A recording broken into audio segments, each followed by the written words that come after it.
Right, how are we doing? Let me just get set up 1 second. Final last thing. It should be hopefully live on YouTube, but let me just double check.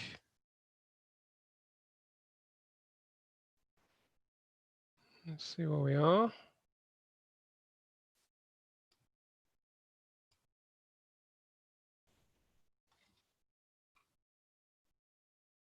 I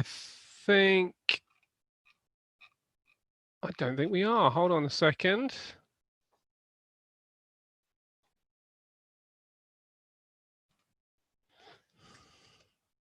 I'm just going to send Orlando a link for this.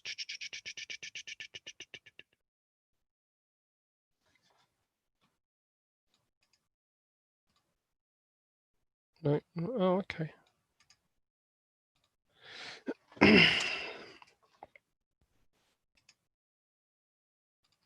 Sorry if we are live. I'm just double checking to see whether we are. Yes, we are. I can see we are now. How's everybody doing? I'm just going to just get Orlando in the room. 1 second. I might need to. Oh no, what's going on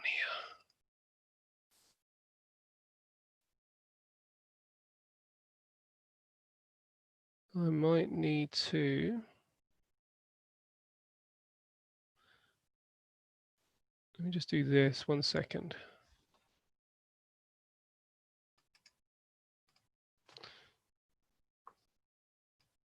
There we go.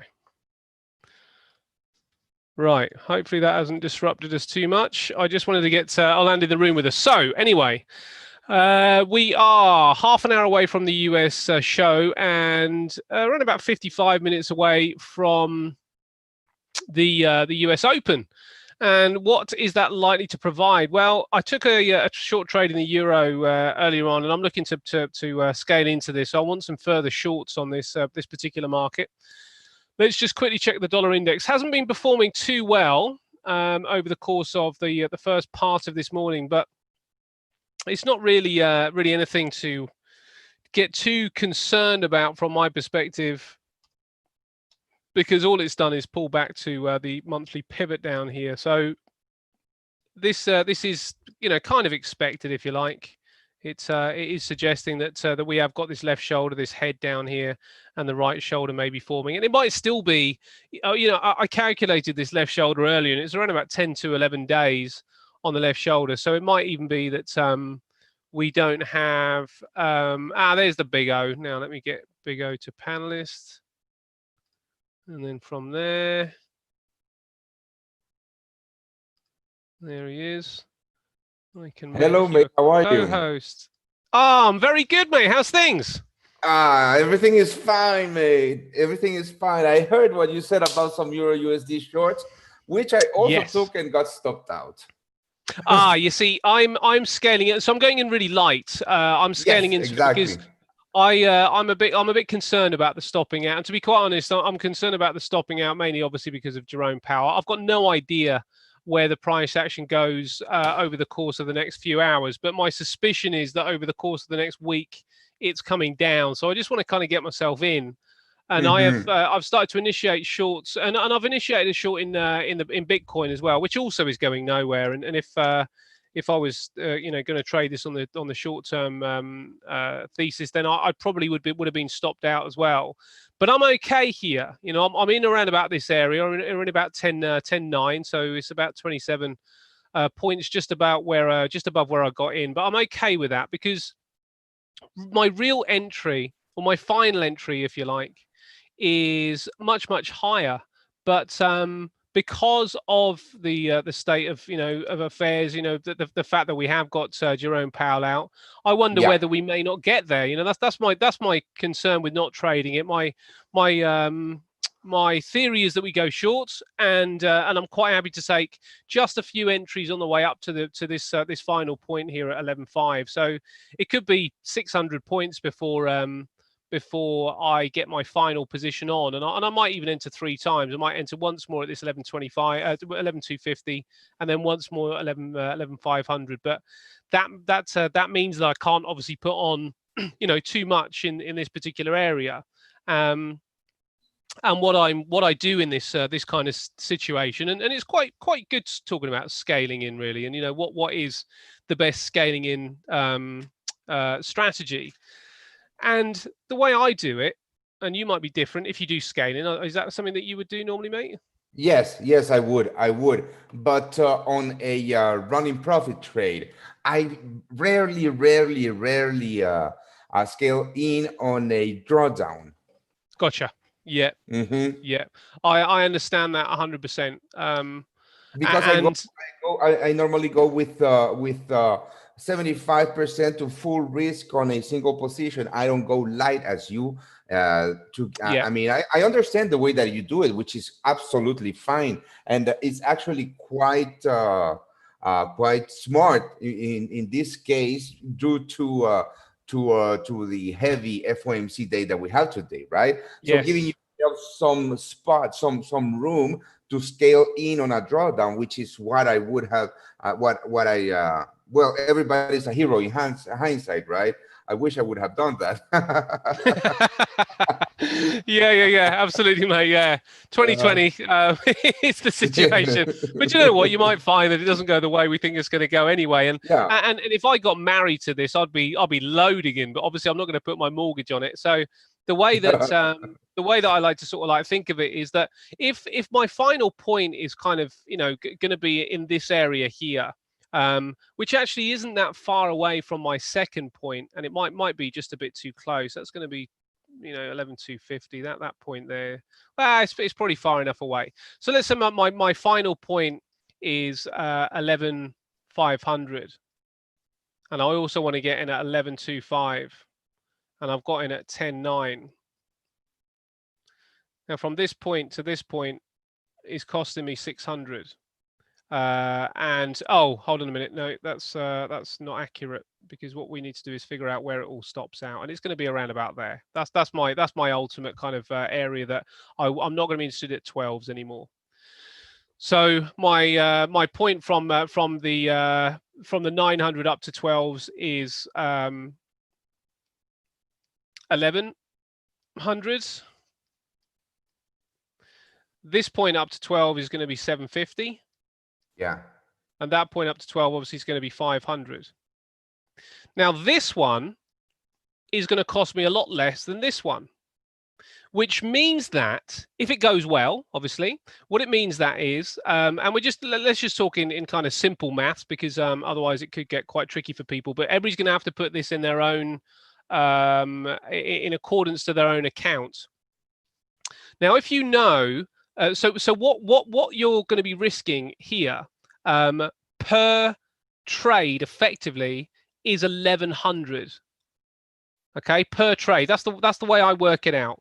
So if it's going to be from that point to that point is 1100, and I'm going to go in 3 times, then that means I've got to basically kind of go in pretty much at thirds. Sorry, 1100. Pretty much at thirds on it, let's say. So if it's going to be 1100 divided by 3, that's going to give me something around about, I can't be bothered to bring up a calculator, but it's going to be something like 370, isn't it? Something like that. Near enough. Or what's that? 721. So near enough. So around about 370. Now that leaves me with 730. Yeah, right. 730, 70. Yeah, that leaves me with 730. Effectively to spend, if you like, of this. So this 1100 pips costs me, let's say 1%.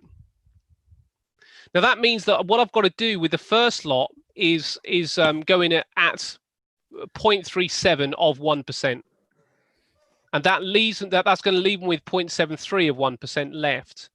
Now between to play with, exactly. Now between the 11,250 and the 1200 is going to be 750. So I can put on so out of the next this 730, I can break it down. So I'm not going to put on another third at that particular point. I'm going to put on the 730 divided by the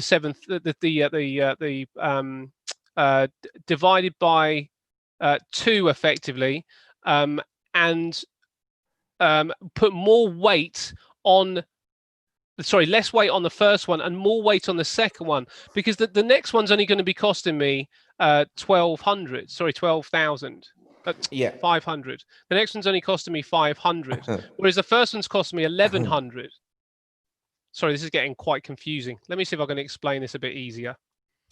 If from this point to this point, let's put it in percentage terms instead. Yes. Let's exactly. say I'm instead of putting it in thirds, let's put it in 3% terms instead. So let's say I'm risking 3% on each trade. For this to this point, 1% is going to cost me 1,100 points. From this point to this point is only for 1% is going to cost me 500 points, which means that I put on more per lot. For the same percentage. Exactly. So I put less on than the first one, then I go in heavier. Then I go in heavier for the next one, which is going to cost me 750. And then I go in I go in heaviest on the last one. Does that make sense? That does make sense to me. Because that makes perfect sense. because the whole chunk of cost should mean that I'm allowed to put on whatever 1% would be of my account would be from that point to that point. And 1% of my account from that point to that point is obviously more in volume than 1% from this point to this point, let's say. And the stop level is the same. And the stop level is the same, exactly. Exactly. So that's why you can go heavier while the price is going up. Yes. Exactly. Yes, and the good thing about that is that what it means is that, I mean, it's almost dollar cost averaging, but you have got a stop. People that dollar cost average don't tend to use a stop, but if we do it with a stop, what it means is that the biggest position is here. So that means that if it goes down just a little bit, then this it erases the losses. Exactly. It erases the break even faster. Yes, you're at break even faster. So it means the aggregate number isn't the this plus this divided by 3. It's weighted up here. So it means that I am, as you say, my aggregate entry is a lot higher than if I was to put on the same amount here, the same amount here, and the same amount here.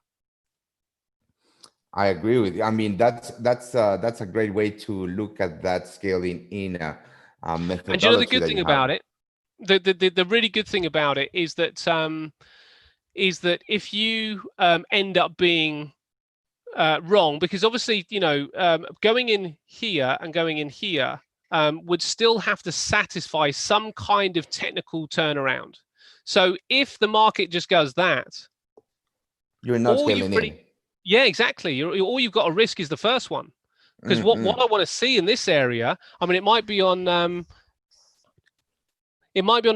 very short time frame, but maybe on a 5-minute chart, all I need to see is something that suggests to me that we got some sort of lower high, and then I've got my trade down. So it might I'm not looking for the same evidence here because I'm expecting a sharper turnaround. But if I see just a bit more, and this is where I use different time frame strategies when I am kind of like looking for areas that I think are more likely to be under stress. Similar to what, when you're talking about key levels, which we'll discuss a bit more in the guys are really interested in the key levels. So we'll discuss the key levels a bit more in the US show.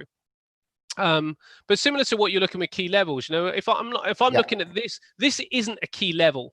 It's just a possible entry before the FOMC data. Yesterday's bar was something to go on. There is a little bit of resistance over here as well. Oops, there is a bit of resistance. I understand. Yeah, so this first trade is just like, okay, just in case things don't go up here, I want to be in. I want to have some skin in the game. Now, exactly, and also let's remember that support and resistance levels are actually levels, not just straight lines in your chart. So we might not Yes. get to the top of that zone. We might just rebound from the bottom of the zone. Absolutely, mate. Absolutely, yes. That's exactly yeah, exactly right. Exactly right. It might not be the kind of the kind of test and settle that we want, to get us in. And the thing is, if you look at this, and it might be questionable exactly where the line needs to be drawn, but there is you see that line. That's Yes, another I do. reason why I quite like where I am, as a potential entry already. Hmm. It's just one of those. I just don't really want to miss it if it was to go. Now, in the same way that I'm going to scale in by having my heaviest position at the top, I want to scale in if the market turns, because what happens is here, if I've got my smallest position on here effectively, then as the market comes down, I'm not going to make too much money for being right at this level. But what I can do is scale in again. And if it does do that, then I can scale in here. But in the Yeah. same way that I want my heaviest position at the top here, I still want my heaviest position at the top here. So I'm going to scale in with slightly less there and then slightly less there.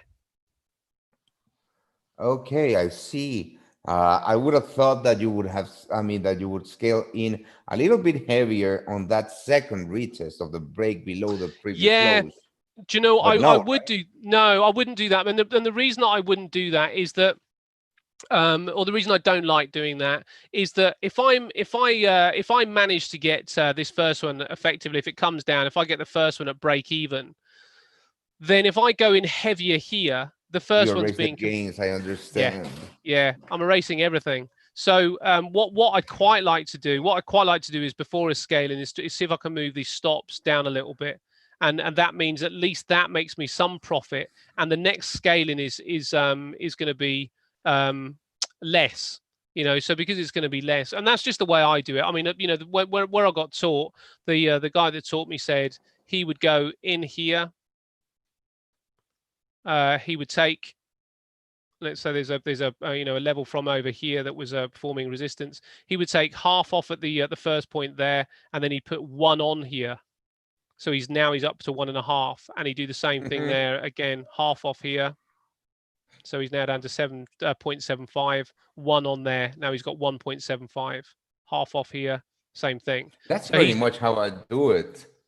yeah, and I take half and then the regain because no, actually the way that I do it, it's quite similar. But the thing is that I take half on the next level and I go with what running profit I have left as risk. So if I get stopped out, I would be raising just the gains of half of a position, but I would still make money because I yeah, already took half of it. Don't yeah. I don't know if that makes sense to you? Yes, it does. Actually, Simon's just asking if we can do a whole show on this one day, and I wonder whether maybe next Wednesday we could, if there's no news and data and we have a bit of a quiet session, we could maybe do a bit of a presentation on how we can work the money management. I think it's a really good call, Yeah, Simon. I mean that's a great idea, and I mean yeah, for sure we should do it because uh, well, managing money, managing risk is what we do, right? Yeah, absolutely, And mate. And everything is yeah.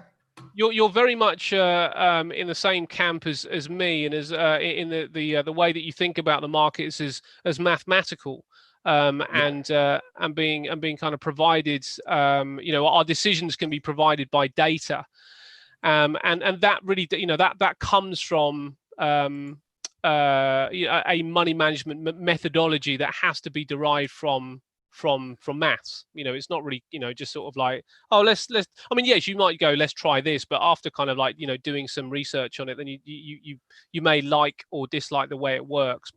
Yes.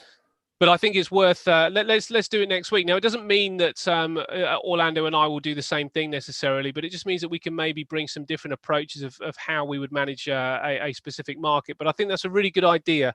So how am I going to remember that we're going to do this is the big question. Yes, I mean, I almost forgot that I was on the show today, so don't ask me to remind you, mate. Simon said he's going to remind us. Thanks, man. All right, that'd be great. All right, let's do that. All right, then. cool. So we are going to be talking Bitcoin in the show. Now, we had a really good show. Have you managed to listen to any of Shukri's stuff, Orlando? No, I haven't. But apparently it's pretty good. I actually heard. I'm sorry. Yes, I have. I watched the extract Yeah. from Shukri's Sunday show, and it was awesome, actually. Yes. He's a very knowledgeable man in the crypto space, which is just something else that is so useful and great to know about. But yeah, definitely. He's got a question about key levels, which we're going to get to in the US show. So we're going to talk Bitcoin and see if we can break things down with Bitcoin. So I'm just getting you ready for that. I know you're not a Bitcoin trader potentially, but as a skilled man in looking for key levels, I think you can probably just dissect the Bitcoin chart in a way that Shukri would really appreciate. So yes, I am going to do that. Fantastic. All right, so we're going to dissect a bit of Bitcoin. We are going to talk Ethereum alongside it. We're going to talk about the US dollar, mate. That's the story. The story of the day moment. is the USD. And yes. And damn it, it has been trading in no man's land for the past 2 months. I mean, it has been trading inside of that 94, 91, 30 range for a month, and I'm looking for real direction in the USD to finally get in on that short again, because I am fundamentally bearish on the US dollar, right? And I am expecting that today's statement is going to be quite dovish, to bring more downside on the DXY.